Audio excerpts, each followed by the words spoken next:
বলতে চাই। আপু আসসালামু আলাইকুম। ওয়ালাইকুম আসসালাম। আপু আপনার নাম কি? প্রিয়া। প্রিয়া আপু, কেমন আছেন আপনি?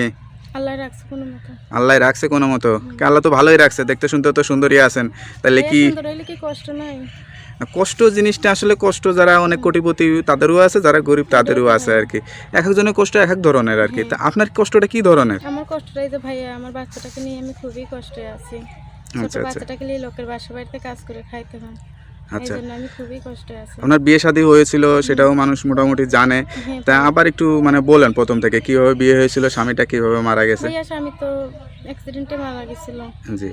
এখন বাচ্চাটাকে নিয়ে আমি অনেক কষ্টে আছি। বিয়েটা কিভাবে হয়েছিল? বিয়েটা হয়েছিল ভাইয়া, আমার খালায় বিয়ে দিছিল, পছন্দ করে আচ্ছা আচ্ছা। বিয়ে দিছিল। তো এখন আপনার ফ্যামিলিতে কে কে আছে বা কার সাথে থাকেন? ফ্যামিলিতে আমার বাচ্চা আছে, হ্যাঁ। আমি খালার সঙ্গে থাকি আর কি। নিজেরটা আলাদা খাইতে হয়। আপনার মা বাবা?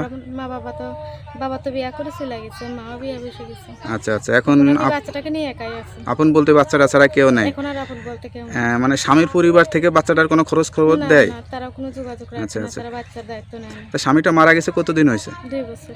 তো 2 বছর তো আসলে অনেক দিনই সময়। তা আপনি মানে এতদিন কি বা এর ভিতর এখন কি চিন্তা করতেছেন বা এর এতদিন ভিতরে কোনো চলতেছে এই যে বাচ্চাটাকে নিয়ে অনেক কষ্ট আছে। কেউ যদি সাহায্য করে, কেউ একটা সেলাই মেশিন দেখে, কেউ যদি দায়িত্ব নেয়, পাশে আচ্ছা দাঁড়ায়। আচ্ছা। তাই না আপনার তো বয়সটা আসলে বেশি না, এভাবে তো আর জীবনটা চলবে না। এভাবে হ্যাঁ তো চলবে না। এই জন্যই তো অনেক কষ্টের উপরে প্রতিবেদন আছে। লোকের বাড়ির কাজ করে খাইতে হলে অনেক কষ্ট আচ্ছা হয়। আচ্ছা।